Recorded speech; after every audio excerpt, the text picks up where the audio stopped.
Good morning to all of you.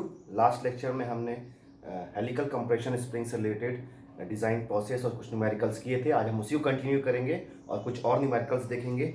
Notes में page 17 में example 10.4 it is required design helical compression spring for a wall mechanism. यहाँ एक wall mechanism की बात कर रहे हैं। The axial force is 300 newton when the valve is open and 150 newton when the valve is closed. यहाँ पर valve की दो पोजीशन दिखाई गई है ना। इसमें आपको पीछे में डायग्राम भी दिख जाएगा इस टाइप से, ऐसे ये ऐसा एक वॉल्व है और इसमें ये स्प्रिंग लगा हुआ है।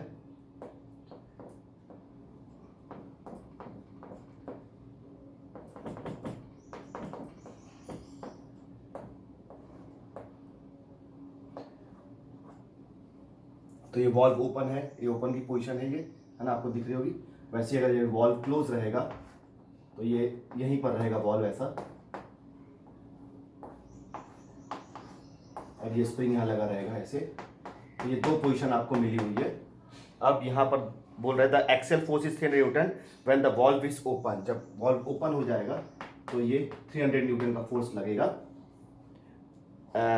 And 150 newton when the valve is close. ये भी क्लोज है, इस पे भी जो फोर्स लग रहा है ये लग रहा है 150 न्यूटन का। और the length of spring is 30 mm when the valve is open. ये ओपन हो गया है तो ये जो लेंथ मिल रही है ना, ये स्प्रिंग की जो लेंथ बोल रहा है ओपन होने के बाद में, ये स्प्रिंग और यहाँ तक ही रहेगा, ये ऐसे यहीं तक, इसे वॉल्व की डंडी जाएगी यहाँ तक ऐसे, is 30 mm and 35 mm when the valve is close. ये फिर से क्लोज है तो ये 35 mm। वॉल ओपन होगा तो स्प्रिंग कंप्रेस होगा और ये वॉल नीचे जाएगा, इसलिए उसकी लेंथ कम हो जाएगी 30 mm। और जब वॉल वापस क्लोज में रहेगा तो इसकी स्प्रिंग की लेंथ लंबी दिखेगी आपको ऐसे, इस टाइप से, है ना। तो अब यहाँ पर आपको दिख रहा है कि दो लेंथ दिया हुआ है ना, और ये आपका 150 और 300 आपके दो फोर्स दिए हुए हैं। तो इसमें दिख रहा है कि मैक्सिमम फोर्स ये है, तो ये हो जाएगा आपका P1 और ये आपका हो जाएगा P2 यहाँ से। अब ये आपको जो लेंथ दिया हुआ है, इनसे आप एक चीज निकाल सकते हैं कि आपका स्प्रिंग कितना डिफ्लेक्ट हुआ, है ना। ये दोनों के बीच में, ये जो ऊपर से लेकर टॉप बॉटम के बीच में, आपके लेंथ के बीच में कितना डिफ्लेक्ट हुआ, यही आपको डेल्टा यहाँ पर मिल जाएगा, जो कि दिख रहा है आपको 5 mm का है। तो इस तरीके से आपको इस क्वेश्चन से P1 P2 और डेल्टा मिल जाएगा 5 mm का। आगे कुछ डाटा दिया है, एसयूटी की वैल्यू है टाउ ए है 0.3 एसयूटी लेना है। इसमें एक नया डाटा है, the minimum inside diameter of spring is 20 mm। Inside diameter of spring, जिसको हम डी आई बोलते हैं, इज 20 mm। ये दिया हुआ है आपको इनसाइड डायमीटर। कॉइल का जो हम बनाते थे ऐसा, ये कॉइल है ना, अगर स्प्रिंग का कॉइल है तो ये होता था आपका आउटर डायमीटर डी नॉट, ये होता था एक इनर डायमीटर डी आई, है ना। और हम हमेशा कैलकुलेट करते थे मीन कॉइल डायमीटर डी ऐसा। तो इस बार आपको इनर डायमीटर आपको दे दिया यहाँ पर 20 mm। The clearance between adjacent coils is 15% of the deflection under maximum load.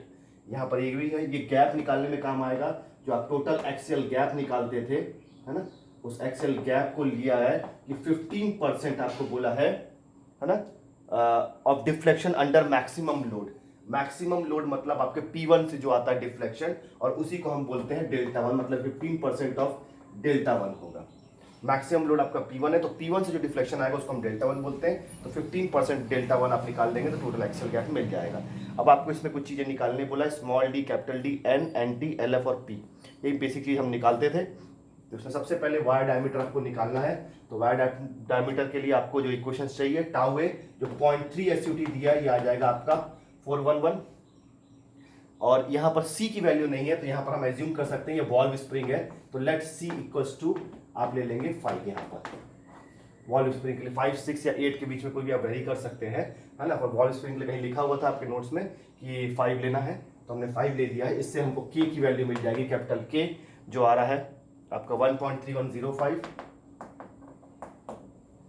अब ये टाउ ए और आपका K की मदद से आपको हमने फिर बताया था ये दो लोड वाला क्वेश्चन है, तो इसका जो टाउ ए का इक्वेशन बनेगा वो K 8P1C upon pi D square, इससे बनेगा आपका।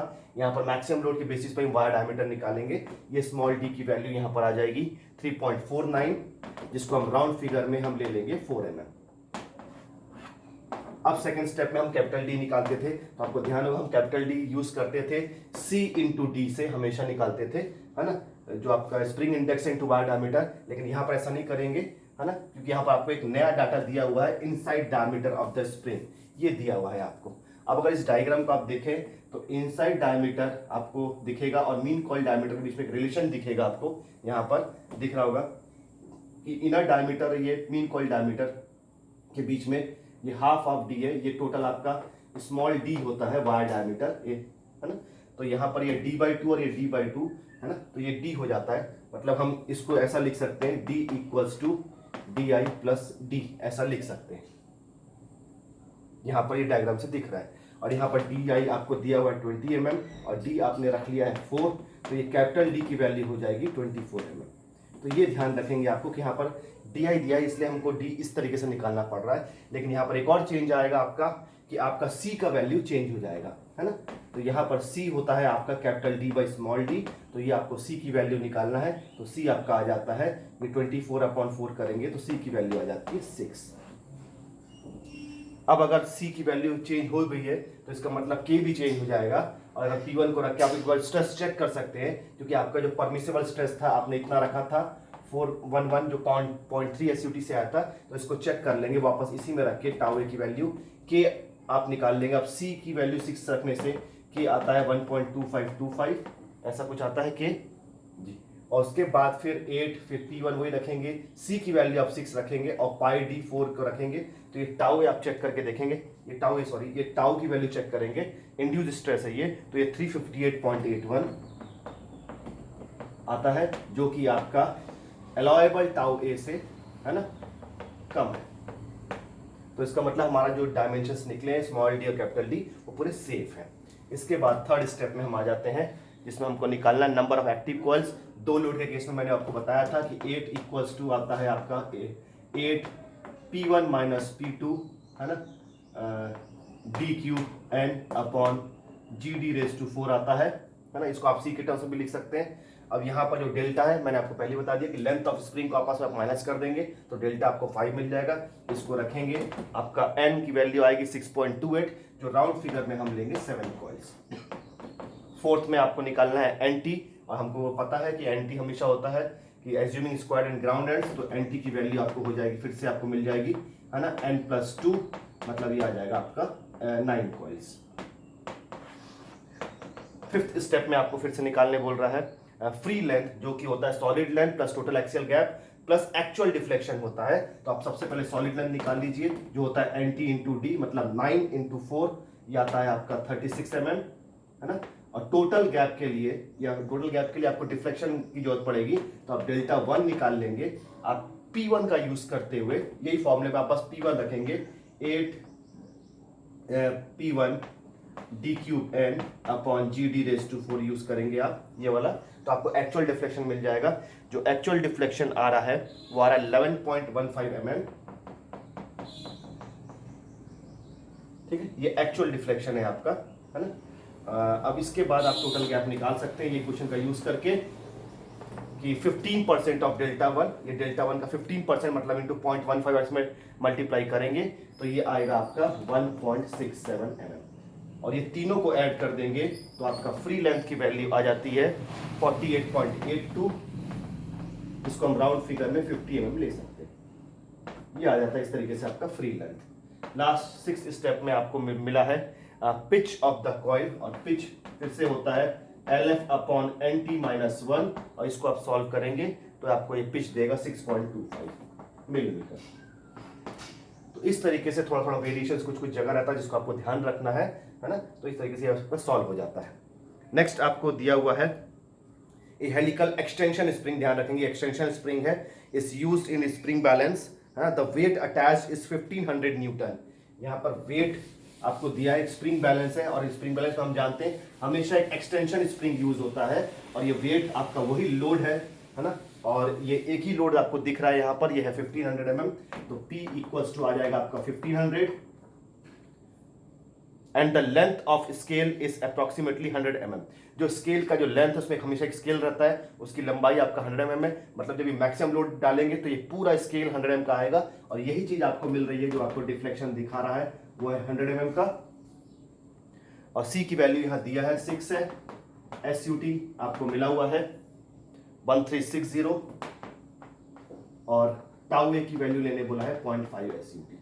तो बहुत सिंपल डिजाइन है ये। Design the spring and calculate बोला है ना, small D capital D and spring required spring rate और एक्चुअल स्प्रिंग रेट, ये आपको चीजें निकालनी है। तो वायर डायमीटर फिर से उसी तरीके से निकलेगा आपका, आप टाउ ए निकाल लेंगे जो 0.5 SUT करके आएगा, ये आ रहा है 680 है ना। और ये सिंगल लोड वाला क्वेश्चन है जो आपने किया था, बस उसी को यूज करेंगे आप है ना। फिर से टाउ ए इक्वल्स टू होगा 8 PC upon pi D square, इस तरीके से इनटू के, सी की वैल्यू 6 दिया है तो आपका के का वैल्यू भी आ जाएगा 1.2525। इसको आप सॉल्व करेंगे, आपका डी मिल जाएगा आपको 6.5। इसी तरीके से कैपिटल डी जो आपको मिलेगा वो सी इंटू डी, 6 7 आप इसको 6.5 आएगा, तो आप इसको राउंड ऑफ कर लेंगे 7 mm के लिए। और सी की वैल्यू 6 है तो कैपिटल डी है सी इंटू डी, तो ये 7 6 42 mm आएगा। डेल्टा आपको मिला हुआ है 100 mm, उसकी मदद से आप सिंपल डेल्टा का जो इक्वेशन है 8 PC या 8 PD cube n upon GD⁴, इससे आपका नंबर ऑफ एक्टिव कॉल्स निकल जाएगा। 100 mm दिया है, n की वैल्यू निकल जाएगी 22 है ना। इसके आगे ये नहीं बोला जाता तो आपको मालूम है कि एक्सटेंशन स्प्रिंग में जो आपका n की वैल्यू ये आ रही है, जैसे अभी के केस में राउंड ऑफ करके 22 कॉइल्स। तो अगर आपको ये नहीं दिया रहता कि क्या क्या निकालना है तो भी आप ध्यान रखेंगे, एक्सटेंशन स्प्रिंग का कहीं केस आएगा तो आप स्मॉल डी निकालेंगे, कैपिटल डी निकालेंगे, थर्ड स्टेप में n निकालेंगे, और फोर्थ स्टेप एक बनाएंगे जिसमें आप NT लिख देंगे, और NT इक्वल्स टू n होता है क्योंकि एक्सटेंशन स्प्रिंग में कहीं वो सीट में नहीं बैठता है, इसलिए इसमें सारे कॉइल्स एक्टिव कॉइल्स होते हैं। तो एक रीजन लिख के आप इसको कर देंगे कि all the coils are active coils, और NT equals to n equals to हो जाएगा आपका 22 कॉइल्स। अब यहाँ पर एक और चीज बोला है एक्चुअल स्प्रिंग रेट, जो कि हम रिक्वायर्ड स्प्रिंग रेट जो हम जानते हैं, इसलिए हम फोर्थ स्टेप में रहेगा। स्प्रिंग रेट मतलब स्टिफनेस जो कि होता है load per unit deflection. Load आपको मिला हुआ 1500 और डिफ्लेक्शन है 100, तो ये आएगा आपका 15 न्यूटन पर मिलीमीटर दिख रहा होगा। और एक्चुअल स्प्रिंग रेट के लिए आपको फिर वो फॉर्मूला यूज करना पड़ता है आपको के का, है ना, जो आपका GD⁴ अपॉन 8 D³ n होता है, इसको आप यूज करेंगे तो आपका ये एक्चुअल स्टिफनेस निकलेगा 14.98। इस तरीके से आपका ये बन जाएगा, है ना। ध्यान रखेंगे एक्सटेंशन स्प्रिंग आएगा तो उसको 4 स्टेप में आप खत्म करेंगे, बाकी आपको एक्स्ट्रा चीजें नहीं निकालनी है ना। स्मॉल डी आपका पहला स्टेप में स्मॉल डी रहेगा, उसके बाद सेकंड स्टेप में आपका कैपिटल डी रहेगा, थर्ड स्टेप में आपका नंबर ऑफ एक्टिव कॉइल जो डिफ्लेक्शन की मदद से निकलेगा, और फोर्थ स्टेप में टोटल कॉइल्स जो कि एक्टिव कॉइल्स के बराबर रहेगा। आपको ये 4 ही चीजें निकालना है। नेक्स्ट ये इंपॉर्टेंट क्वेश्चन है आपका पेज 20 में एग्जाम्पल 10.6। इसमें थोड़ा सा आपको लोड निकालने के लिए कुछ कैलकुलेशंस करने पड़ेंगे, तब इसमें आपको लोड की वैल्यू पता चलेगी। A railway wagon moving at a velocity of 1.5 metre per second is brought to rest by 2 bumper helical springs. ये हमने देखा होगा कभी आपने ये है क्या चीज, तो ये ट्रैक, जैसे ये ट्रैक बना रहता है ऐसा, है ना। अगर ये रेलवे ट्रैक है तो जहाँ पर ये ऐसा जगह पे जहाँ पर आपका ट्रेन जाके हॉल्ट करती है, उसके आगे आपका और कोई ट्रैक नहीं रहता है, लेकिन वो ड्राइवर को कंफ्यूज ना हो कि आगे और ट्रैक है कि नहीं, तो ट्रैक के एंड पे ऐसे वर्टिकल 2 बार निकालते हैं ऐसे, है ना, जो ये बीच से ही निकलता है ऐसे कहीं से, है ना, और उसमें एक हॉरिजॉन्टल ऐसे स्ट्रिप प्लेट जैसा लगा देते हैं ऐसा, इस टाइप का, ये ऐसा, और यहाँ पर आपका ये ऐसे स्प्रिंग यहाँ पर ऐसे फंसा रहता है। ये पूरा ऐसे स्प्रिंग यहाँ पर एक बड़ा सा, बहुत बड़े बड़े स्प्रिंग 2 ठो जनरली फंसे रहते हैं इसमें, है ना, ताकि जब वो ट्रेन का इंजन जो जाता है वो जाता है वहाँ पर, और वहाँ पर स्टॉप होता है तो वो जाके उसको कंप्रेस करता है, और बेसिकली 2 स्प्रिंग रहते हैं क्योंकि जो कपलिंग उसका रहता है, 2 कपलिंग देखे होंगे अपने ट्रेन में, वो जाके उसमें अटैच होते हैं और जाके उसको रोकते हैं, तो इस तरीके से वो ट्रेन वहाँ पर जाके रुक जाती है। तो इस तरीके से ये उन्हीं बम्पर स्प्रिंग्स, इसको बम्पर स्प्रिंग्स बोलते हैं, इन्हीं स्प्रिंग्स की यहाँ बात हो रही है। तो इस ट्रेन की आपको यहाँ पर अब जो मास है वो दे दिया है ना, यहाँ पर सबसे पहले आपको वेलोसिटी दिया हुआ है, ट्रेन की वेलोसिटी 1.5 मीटर पर सेकेंड है। उसके बाद the mass of the wagon is 1500 kg, ये आपको मास दिया है, and the spring compressed by 150 mm। ध्यान रखेंगे यहाँ पर 2 स्प्रिंग्स हैं, ये ध्यान रखना है आपको, और ये कंप्रेस हुआ है, मतलब ये जो डिफ्लेक्शन मिला आपको 150 mm। जब वो ट्रेन आके वहां पर जो वैगन आके रुकेगा उसमें, तो आपका जो कंप्रेस होगा वो दोनों स्प्रिंग एक साथ जो कंप्रेस होगा वो 150 mm दिया है। बाकी जो डाटा मिला है, सी की वैल्यू है 6, SUT है 1250, टाउ ए आपको 0.5 SUT लेना है। बाकी आपको चीजें वही निकालनी है, कैलकुलेट आपको small D, capital D, N, NT, LS, LF, pitch, required K और एक्चुअल के, बस ये चीजें निकालनी है। इसमें बस इंपॉर्टेंट है कि इसमें आपको कहीं भी नहीं दिख रहा होगा कि फोर्स की वैल्यू क्या है ना। तो इसमें हम जो स्प्रिंग का एक जो फंक्शन है हम उसका यूज करेंगे कि स्प्रिंग एनर्जी स्टोर भी करता है ना, वो जो स्ट्रेन एनर्जी के टर्म्स में स्टोर होती है। यहाँ पर आपको दिख रहा होगा कि वैगन आ रहा है, एक वेलोसिटी से आ रहा है, मतलब ये वैगन में के पास एक काइनेटिक एनर्जी है, और जब भी वो स्प्रिंग को ऐसे जाके दबाएगा और कंप्रेस करेगा है ना, तो वो आपकी काइनेटिक एनर्जी कन्वर्ट हो जाएगी, स्प्रिंग की स्ट्रेन एनर्जी में कन्वर्ट हो जाएगी और उसमें एनर्जी स्टोर हो जाएगी। तो उन्हीं एनर्जीज का यूज करते हुए हम इस फोर्स की वैल्यू को निकाल सकते हैं कि वो स्प्रिंग्स पे कितने फोर्स आ रहा है। तो सबसे पहले हम निकाल लेंगे, जो हमको वायर डायमीटर डी के लिए निकालना है ना, कि आप काइनेटिक एनर्जी ऑफ वैगन की बात करेंगे। और आप सब जानते हैं काइनेटिक एनर्जी का इक्वेशन बहुत सिंपल रहता है, हाफ मास इनटू वेलोसिटी का स्क्वायर। यहाँ पर आपके पास मास भी है केजी में, ये मीटर पर सेकंड में है ना। आप इसको सॉल्व करेंगे तो काइनेटिक एनर्जी आपको मिल जाएगी 1687.5। बस यहाँ यूनिट का आपको ध्यान रखना है कि मास आपका केजी मीटर पर सेकंड, ये आपका आएगा केजी मीटर पर सेकंड स्क्वायर है ना। ये मीटर स्क्वायर होगा ये असल में है ना, वेलोसिटी का स्क्वायर है तो मीटर पर सेकंड है, इस टाइप से होगा। और अगर मैं ये मीटर को अलग लिख दूं है ना, तो आपको दिखेगा कि इस चीज को केजी मीटर पर सेकंड स्क्वायर को ही हम न्यूटन बोलते हैं है ना। तो इसका मतलब ये जो आपको चीज निकल के आ रही है, ये आ रहा है आपका 1687.5 न्यूटन मीटर। यहाँ हम जूल्स में एनर्जी को यूज नहीं करेंगे क्योंकि हम थर्मल का इक्वेशन नहीं सॉल्व कर रहे हैं, हमारा जूल्स कोई काम नहीं आएगा। यहाँ पर हमको बेसिक जो हमारा रहता है फोर्स हमेशा न्यूटन में और डिस्टेंस हमेशा मिलीमीटर में। तो ये आपको न्यूटन मीटर दिख रहा है, तो इसको फिर से आपको कन्वर्ट करना पड़ेगा न्यूटन मिलीमीटर में। तो ये आएगा 1687.5 इंटू 10⁻³ न्यूटन मिलीमीटर। तो ये एनर्जी काइनेटिक एनर्जी कन्वर्ट हो जाएगी न्यूटन मिलीमीटर में, ये ध्यान रखेंगे इस तरीके से। नेक्स्ट आपको जो एनर्जी है वो स्प्रिंग की एनर्जी है, इसको हम स्ट्रेन एनर्जी ऑफ स्प्रिंग बोलते हैं। ये आपके डाटा बुक में भी इसका इक्वेशन दिया हुआ है ना, स्ट्रेन एनर्जी ऑफ स्प्रिंग। और जो ई की एक वैल्यू लिखी थी वो होता है हाफ पी इंटू डिफ्लेक्शन, ये होता है इस तरीके से। कोई भी स्प्रिंग कंप्रेस होकर इतनी एनर्जी ऑब्जॉर्व करता है, लेकिन यहाँ ध्यान रखना है कि यहाँ पर ये 2 स्प्रिंग्स मिलके एनर्जी ऑब्जॉर्व कर रहे हैं, तो ये हो जाएगा ट्वाइस है ना, इसको ध्यान रखना है। और ये आपको दिख रहा है 2 कैंसिल हो जाएगा, मतलब ये जो आपको मिलेगा P इंटू डेल्टा मिलेगा, सिंपल है। ये इसलिए क्योंकि 2 स्प्रिंग्स है इसलिए 2 कैंसिल हो जा रहा है, नहीं तो हम इसको हाफ P इंटू डेल्टा लेते हैं। और आपके पास दोनों एनर्जी है, इन दोनों एनर्जी को आपस में इक्वेट करना है ना। डेल्टा आपको मिला हुआ है 150 mm, तो मतलब हो गया P into delta equals to 1687.5 into 10⁻³। यही काइनेटिक एनर्जी स्ट्रेन एनर्जी में कन्वर्ट हो रही है। तो यहाँ से आपको जो फोर्स है, एक सिंगल फोर्स आपको मिल जाएगा, ये आ रहा है फोर्स की वैल्यू 11250। तो इस तरीके से इसमें ये फोर्स निकल जाएगा 11250। इसके बाद का प्रोसेस सेम है कि आपको सी की वैल्यू जो के निकालना है, के से आपका फिर टाउ ए निकालेंगे आप, उसके बाद आपका वायर डायमीटर निकल जाएगा। यहाँ पर दिख रहा होगा कि जो वायर डायमीटर आया, ये भी एक चीज आप ध्यान देंगे कि यहाँ पर वायर का डायमीटर आया 18.56 mm है ना, और इसको राउंड ऑफ कर दिया गया है 20 mm पे, 19 ना करके 20 कर दिया है। आप 19 भी ले सकते हैं, पर जैसा कि मैंने एक राउंड ऑफ का नियम बताया था कि कोई भी राउंड ऑफ करते वक्त अगर कोई बड़ा डायमेंशन से तो उसको और ज्यादा आप mm में बढ़ा राउंड ऑफ कर सकते हैं है ना। जब तक ये 4.5 या 5.5 आया था तो नेक्स्ट डायमीटर, क्योंकि रेलवे का स्प्रिंग है ये है ना, जो रेलवे वैगन को रोकना है, एक बड़ा स्प्रिंग है, तो इसको अपने कैलकुलेशन पर्पस हमारा इजी हो जाएगा 20 के टर्म्स में, 10 के मल्टीपल्स में या 5 के मल्टीपल्स में कन्वर्ट राउंड ऑफ करने से बड़े डायमेंशंस को आपका कैलकुलेशन पार्ट, इसके बाद का सारा कैलकुलेशन पार्ट वो ईजी हो जाता है। इसलिए हम इसको 18.56 को यहाँ पर 20 लिया गया है, ध्यान रखेंगे। है ना। दूसरा चीज इसमें एक और ध्यान देना है आपको, ये जो आपको दिखेगा कि आगे आप इसके बाद कैपिटल डी निकालेंगे जो C इंटू डी होगा, उसके बाद डिफ्लेक्शन की मदद से सिंगल लोड वाला है आपको नंबर ऑफ एक्टिव कॉइल्स मिल जाएंगे। फिर आप एज्यूमिंग करेंगे स्क्वायर एंड ग्राउंड एंड, तो NT मिल जाएगा N+2।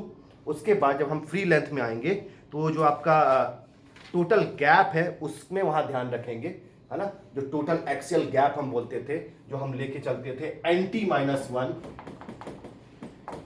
Into gap between adjacent coils.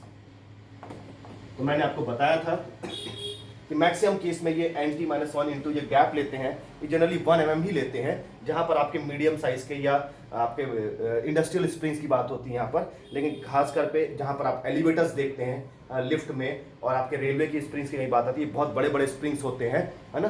तो यहाँ पर आप ये गैप को आप बढ़ा सकते हैं कि जब वो पूरा कंप्रेस हो तो 2 कॉइल्स के बीच का आप गैप बढ़ा सकते हैं। इस केस में यहाँ पर भी 2 mm आप लेंगे। यहाँ पर ये भी आपको एक चीज ध्यान रखनी है, क्योंकि एक बड़ा स्प्रिंग बन रहा है, तो ये सब चीजें आपको ध्यान रखना पड़ेगा डिजाइन करते वक्त, कि आप डी को भी 20 लेंगे और यहाँ पर जो आपका गैप लेना है, तब वहाँ पर gap between adjacent coils 2 mm लेके ही वहाँ पर सॉल्व किया गया है, देखा रहा होगा आपको, है ना। तो इसलिए वो 28 mm आएगा आपको इस तरीके से। बाकी इसके बाद और कोई चेंजेस नहीं है, required spring rate, actual spring rate आपको उसी तरीके से निकल जाएगा। तो ये एक चीज़ आपको बस ध्यान रखनी पड़ेगी, है ना। वैसे ही नेक्स्ट आप देखेंगे, नेक्स्ट एग्जांपल है 10.7। इसमें भी आपको थोड़ा कैलकुलेशंस करके आपको लोड मिल जाएगा।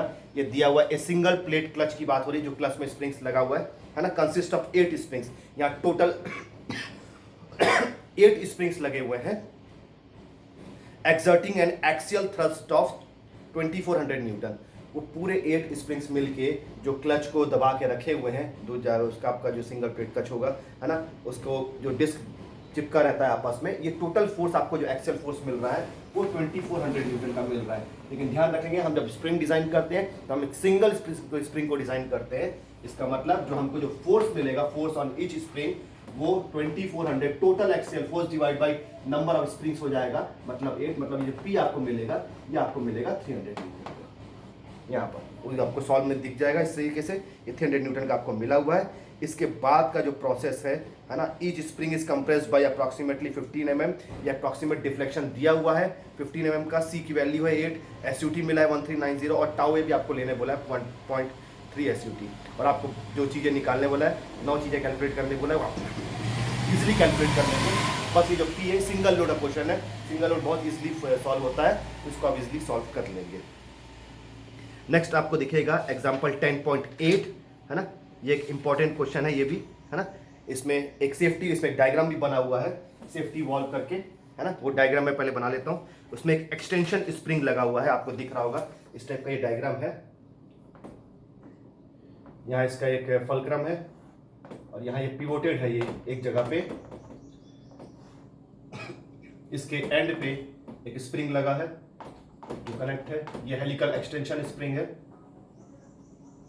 इस तरीके से, और ये एक सिलेंडर के वॉल्व के साथ जुड़ा हुआ है यहां पर।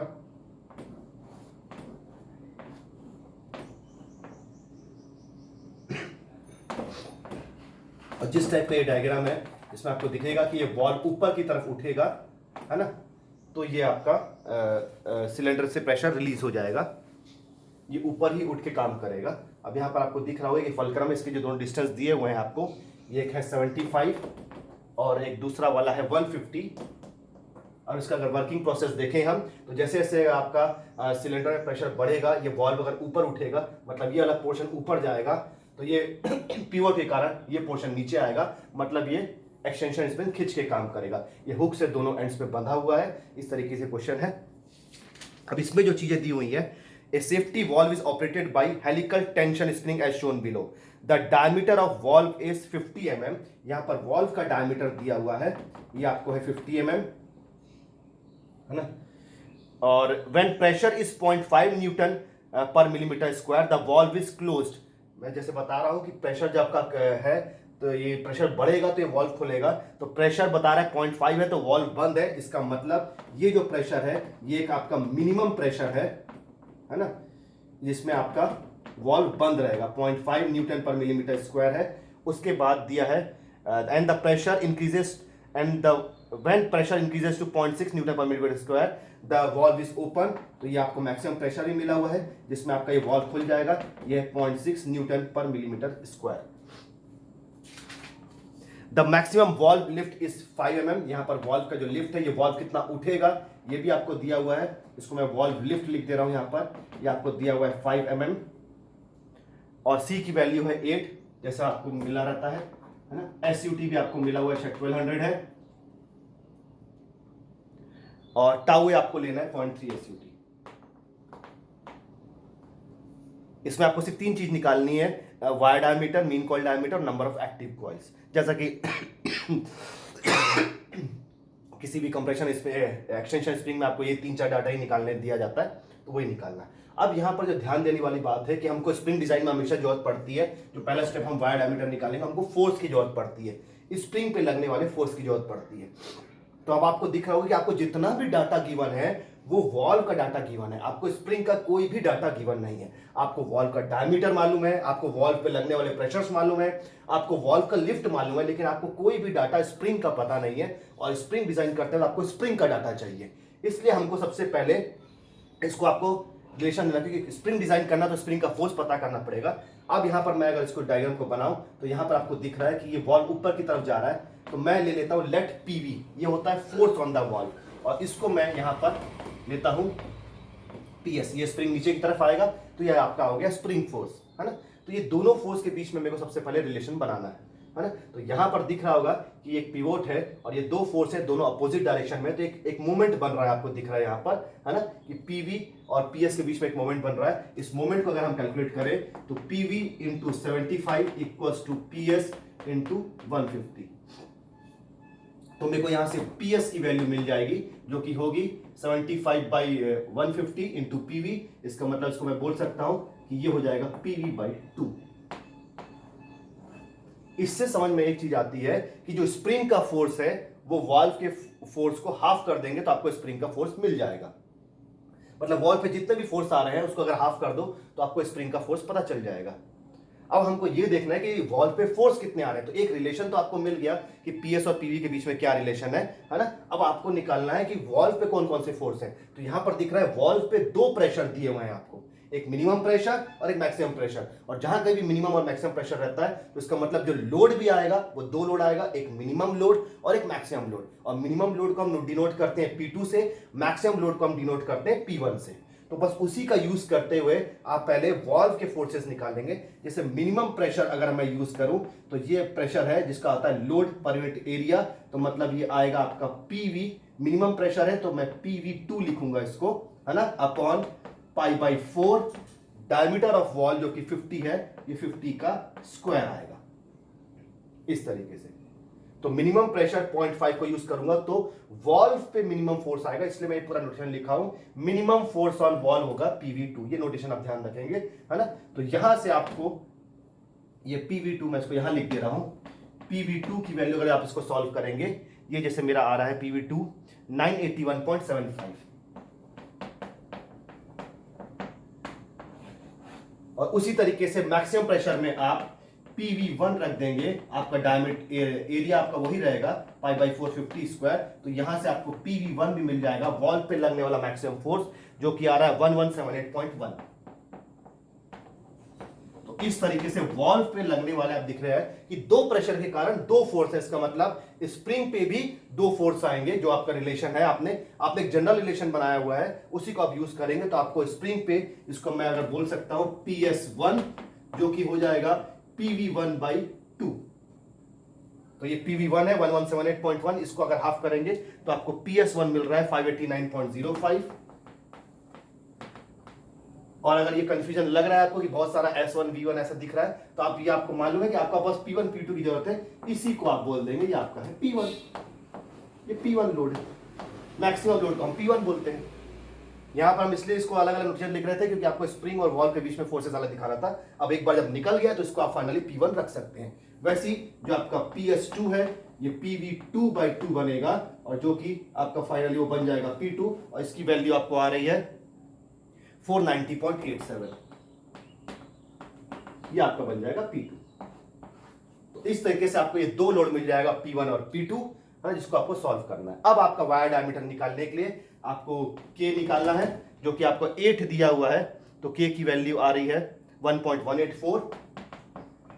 वैसे ही आपका टाउ वे जो आपको दिया हुआ है 0.3 एसयूटी, है ना, इससे आप निकाल लेंगे तो ये आ रहा है 360। अब इससे जो आपका वायर डायमीटर है, जो कि आपको मालूम है कि वायर डायमीटर हमेशा, है ना, मैक्सिमम लोड पे निकलता है। अगर 2 लोड का केस आता है तो 8P1C upon pi D square करेंगे, तो यहां पर आपका वायर डायमीटर की वैल्यू आ जाएगी 6.28, जिसको हम राउंड फिगर में लिखेंगे 7 mm।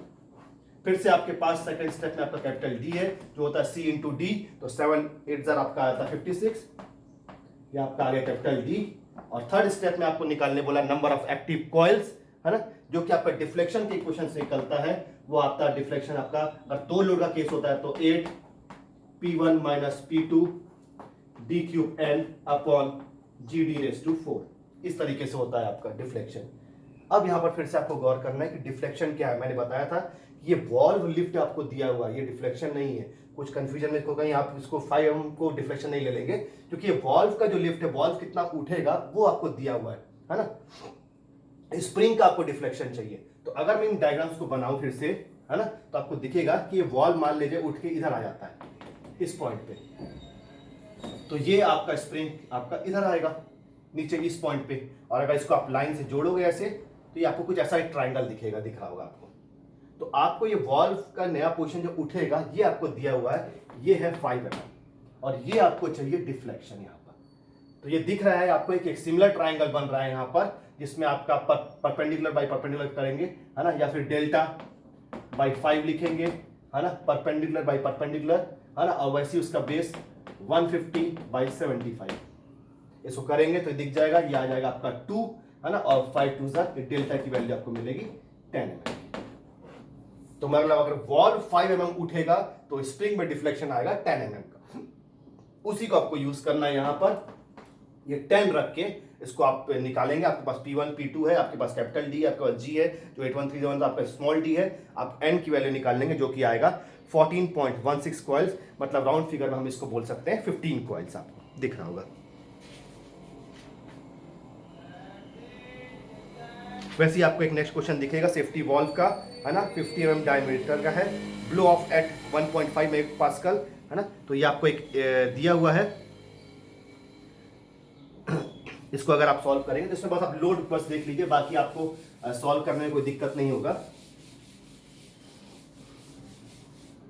ये भी आपके 2 लोड वाला क्वेश्चन है, और 2 लोड वाला हम क्वेश्चन सॉल्व करते थे कि ये आपका एक स्प्रिंग है ना, इसका फिर आपका एक इनिशियल कंप्रेशन के साथ में ये आता है एक लोड, और उसके बाद ये इस डायग्राम की आपको जरूरत पड़ेगी नेक्स्ट क्वेश्चन सॉल्व करने के लिए।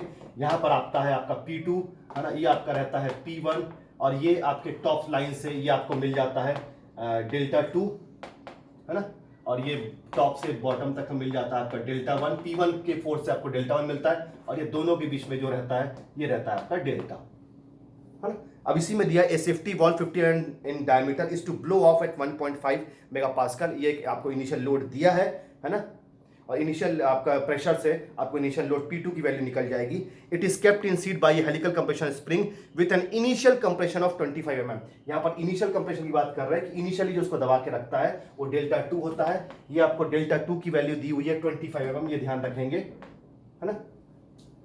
The maximum wall lift is 10 mm। अब जो वॉल उठेगा ये आपको डेल्टा दिया हुआ है 10 mm। तो यहां पर ये अब वॉल्व, क्योंकि यहां पर तो ये इसको स्प्रिंग को फंसाएंगे, उसके बाद जब वॉल्व लिफ्ट होगा, यहां से उठेगा, वॉल्व नीचे की तरफ जाएगा, तो वो आपका है 10 mm, है ना। तो वो डिफ्लेक्शन के, क्योंकि वॉल्व के साथ ही स्प्रिंग लगा हुआ है। सी की वैल्यू 6 है, एसयूटी 1500, टाउ ए 0.3 एसयूटी। आपको ये चीजें निकालनी है। तो यहां पर अगर वो डायग्राम को आप देखेंगे तो इनिशियल प्रेशर को सबसे पहले आप यूज करेंगे। तो इनिशियल प्रेशर से आपको जो लोड मिलेगा P2, है ना, वो आपको दिखा रहा होगा यहाँ पर 2945.24। तो इस तरीके से P2 निकल जाएगा। अब हमको P1 निकालने के लिए कोई मैक्सिमम प्रेशर नहीं दिया है, पर यहां पर आप एक सिंपल से निकाल सकते हैं। यहां दिख रहा होगा कि 25 और ये डेल्टा है, तो अगर आप डेल्टा 1 देखेंगे ध्यान से, तो ये 25 प्लस 10, मतलब ये अप्रोक्सीमेटी है, ये 35 mm निकल जाएगा। एक्चुअल आप बाद में निकालेंगे, अप्रोक्सीमेटली 35 mm आपका सब दिखेगा। लेकिन हम जानते हैं कि लोड हमेशा स्प्रिंग के केस में इस प्रोपोर्शनल टू डिफ्लेक्शन होता है। इसका मतलब इसको 1 2 के साथ लिखे तो P1 upon delta 1 equal to P2 upon delta 2। इस तरीके से ये हो सकता है। तो यहां पर आपको अगर P1 निकालना है, आपको P2 मालूम है, आपको डेल्टा 1 मालूम है जो कि 35 है, आपको डेल्टा 2 मालूम है जो कि 25 है, इसको सॉल्व करेंगे तो यहां से आपको P1 की वैल्यू मिल जाएगी जो आ रही है 4123.34।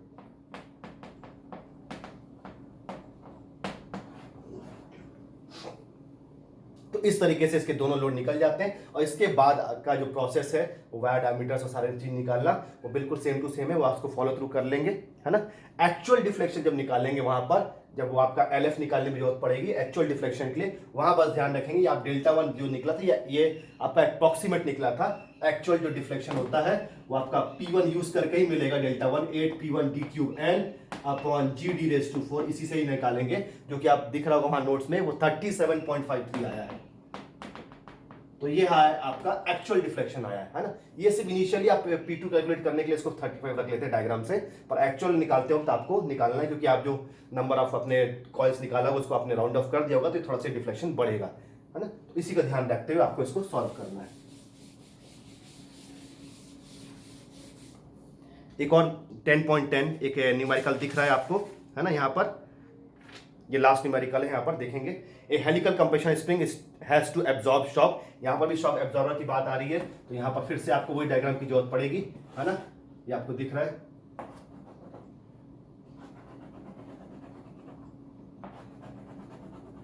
इस तरीके से ये आपका लोड है आपका P2, ये लोड है P1, ये टॉप लाइन से आपको मिलेगा डेल्टा 2, ये आपका टॉप लाइन से मिलेगा डेल्टा 1 और ये बीच में आपका रहेगा डेल्टा। तो इस तरीके से डायग्राम दिख रहा है आपको। The initial compression is 30 mm, फिर से ये आपको डेल्टा 2 मिला हुआ है जो आ रहा है 30, and it further compresses to 50 mm to absorb the shock. इसके बाद ये स्प्रिंग और 50 mm बढ़ेगा और ताकि शॉक एब्जॉर्ब हो, तो ये आपको दिख रहा होगा, फिर से आपको 50 दिखेगा, है ना, और इससे आप डेल्टा 1 को अप्रोक्सीमेट कैलकुलेट कर सकते हैं जो कि 80 आपको दिख रहा है। अब आगे देखेंगे, the spring absorbs 250 joules of energy to absorb the shock, इस तरीके से आपको दिख रहा है। तो मैं इसको यहाँ डेल्टा 2 की वैल्यू भी लिख देता हूँ, ये 80 के आसपास दिख रही है। अब यहाँ बोल रहा है कि जब ये स्प्रिंग यहाँ पर ये इस रेंज पे काम करेगा तो कितना एनर्जी एब्जॉर्ब करेगा, ये आपको दिया हुआ है, ये दिया है 250 जूल्स ऑफ एनर्जी, यहाँ एनर्जी आपको जूल्स के टर्म्स में दिया हुआ है ना, 250 जूल्स ऐसा दिया हुआ है। पर हम जानते हैं कि हम एनर्जी को कन्वर्ट करते हैं हमेशा आप न्यूटन मिलीमीटर में, तो ये जूल्स ही हो गया आपका 250 इंटू 10⁻³ न्यूटन मिलीमीटर हो जाएगा। जैसे हमने पहले एनर्जी को कन्वर्ट किया था तो इसी तरीके से आप इसको कन्वर्ट कर लेंगे। लेकिन अगर आप देखेंगे इस एनर्जी को आप कैसे इक्वेट करके आपको फोर्स की वैल्यू चाहिए, तो इसको आप थोड़ा सा आपको देखना पड़ेगा, है ना, कि अगर हम जब देखें कि जब इसको जब स्प्रिंग को लगाएंगे यहाँ पर, तब इसको हल्का सा दबाएंगे, P2 फोर्स से आप इसको दबाएंगे, है ना, तो भी कुछ एनर्जी लगेगी, है ना, और अगर ये टॉप पोर्शन से P1 लोड के साथ दबाएंगे तब भी कोई एनर्जी लगेगी।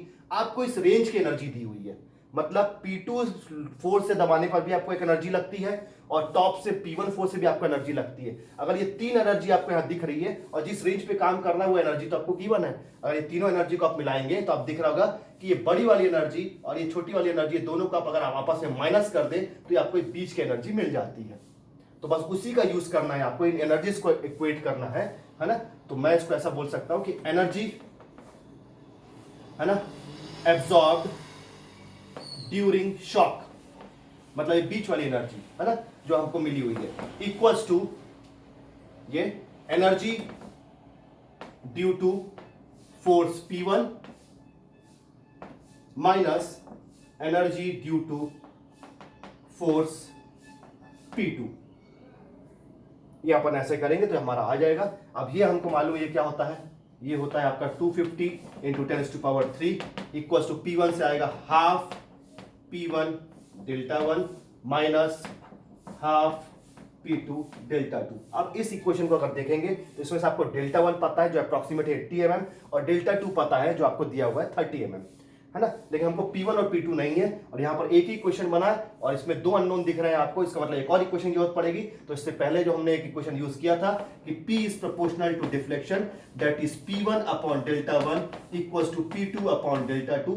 है ना, जिसमें से आपको पता है फिर से डेल्टा 1 और डेल्टा 2 है, ये दोनों को आप साइमल्टेनियसली सॉल्व करेंगे। इसको अगर इक्वेशन 1 डाल के और इसको इक्वेशन 2 डाल के, तो ये आपको दोनों इक्वेशन को सॉल्व करने के बाद आपको दिख रहा होगा नोट्स में पेज नंबर 28 में निकाला हुआ है कि आपको ये P1 और P2 दोनों मिल जाएगा, जो कि आ रहा है P1 आ रहा है 7272.72 और ये P2 आ रहा है 2727.27। इस तरीके से ये आपका आ जाएगा दोनों फोर्स। तो सिर्फ एनर्जीज को आपस में इक्वेट करके हमको ये मिल जाता है, ये P1 और P2। इसके बाद का प्रोसेस बिल्कुल सेम टू सेम वैसा ही है ना, जिस तरीके से आप निकालते हैं, है ना। तो इसको आप सॉल्व करते हुए कर लेंगे इसको। तो यहाँ पर आपके मैक्सिमम न्यूमेरिकल्स यहाँ पर कवर हो जाते हैं। जो आपको स्प्रिंग डिजाइन के लिए जरूरत पड़ता है वो बेसिक चीज आप याद रखिए कि आपको वायर डायमीटर हमेशा निकालना है, उसके बाद मीन कॉइल डायमीटर, उसके बाद आपका आता है नंबर ऑफ एक्टिव कॉइल्स, फिर टोटल नंबर ऑफ कॉइल्स, उसके बाद फ्री लेंथ, उसके बाद पिच, और आप स्टिफनेस भी, एक्चुअल स्टिफनेस भी निकाल सकते हैं। तो 7 चीजें बेसिकली निकाला करिए, है ना, जब भी आप स्प्रिंग डिजाइन करते हैं। अगर आपको क्वेश्चन में बोला है नहीं है तो भी आपको बेसिक की 7 चीजें आपको निकालनी है। फोर्स निकालने के लिए जो जरूरत पड़ती है, जो कैलकुलेशन जरूरत पड़ते हैं, और जितने स्प्रिंग में जरूरत पड़ रही थी, है ना, वो मैंने आपको बता दिया कि फोर्स कैसे निकलता है, डायरेक्ट नहीं दिया रहता है तो उसको तरीके से आप इसको सॉल्व करेंगे। आज के लिए इतना ही, थैंक यू।